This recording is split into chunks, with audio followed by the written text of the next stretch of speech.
Hi, we're with Carey Morford today. She's the pastor of Mission of the Dirt Road in Keystone Heights, Florida. And Carey, thank you for joining us today. We really appreciate you taking time. This is Holy Week when we're recording this, Monday, Thursday. And you know how it is with ministry on the Easter week and everything. Thank you for taking time out of your busy life and schedule to do this today. And I'd heard of your ministry through a friend of mine, the chaplain here at Southern Wesleyan, Ken Dill, and he shared about this wonderful ministry that's happening down in Florida. And he said, you need to pay some attention to that. And when I checked it out, it was just pretty exciting, the kind of stuff that you're doing down there in Florida. And I was wondering if you could tell us a little bit, Carey, about your ministry, the Mission of the Dirt Road. What is it that you guys do? Okay, so Mission of the Dirt Road is intentionally located in a low-income neighborhood, about 1,500 people, we think. And we say that we are a church that functions like a community center during the week. And our mission statement is making disciples through community development.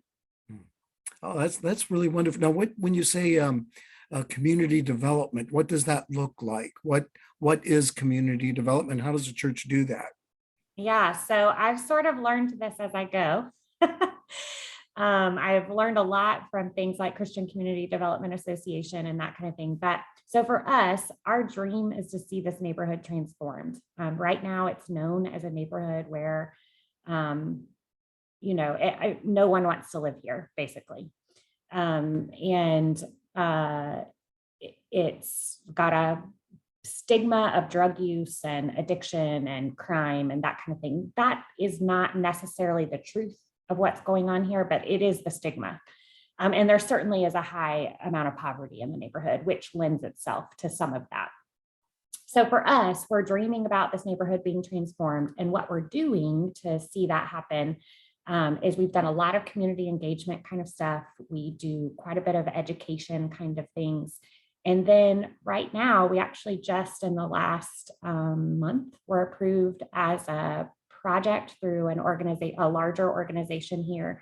And we're hoping to eventually stand before our county commissioners and ask them to do a county approved revitalization of the neighborhood.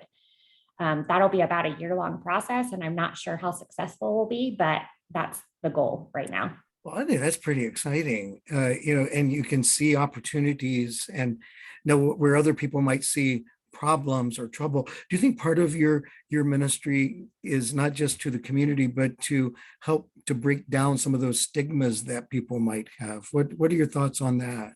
Yes, absolutely. So we, even in the neighborhood, there's some stigma, right? Like we perpetuate that narrative even among our neighbors, or they do.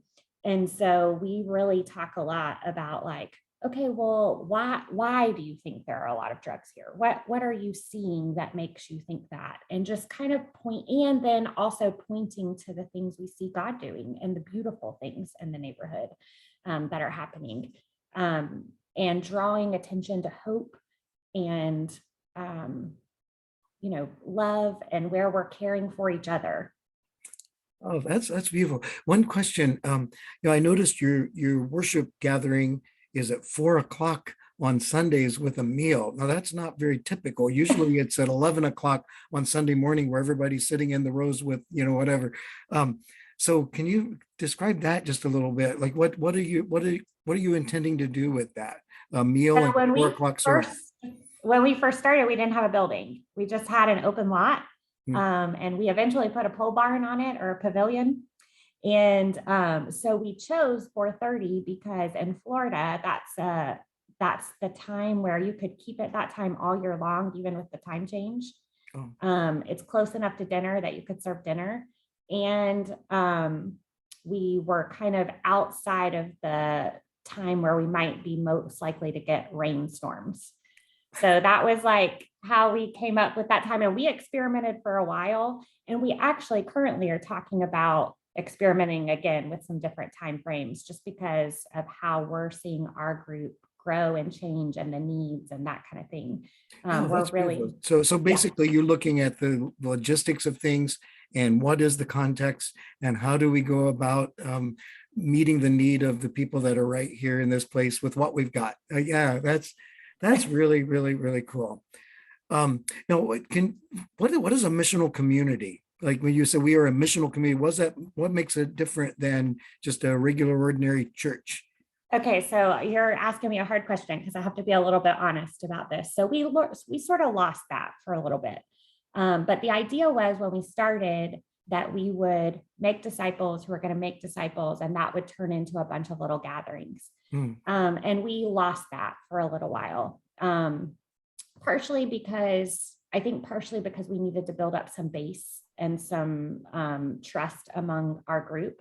And we needed to find our people of peace and those kind of things. But now we're kind of coming back to that. So we actually in May, we're going to move to doing a once a month gathering on Sunday where we're going to celebrate the things people see God doing in their lives and the things they see God doing through them in other people's lives. And then focus more on discipleship training. Yeah, wow, So that's cool. That's really yeah, cool. I think that every church has that's always a struggle to kind of keep it right on to the mission. But God has called you into this mission for a reason, and it's beautiful to see what He's doing through your life. And I want to affirm that decision to really go back and just keep investing in disciples who are going to make disciples. So there might be somebody here watching this video that wants to do something kind of like that. They're tired of just doing church as usual, and they want to roll up their sleeves and stuff. Do you have any suggestions for them about how they could even get started doing something like that?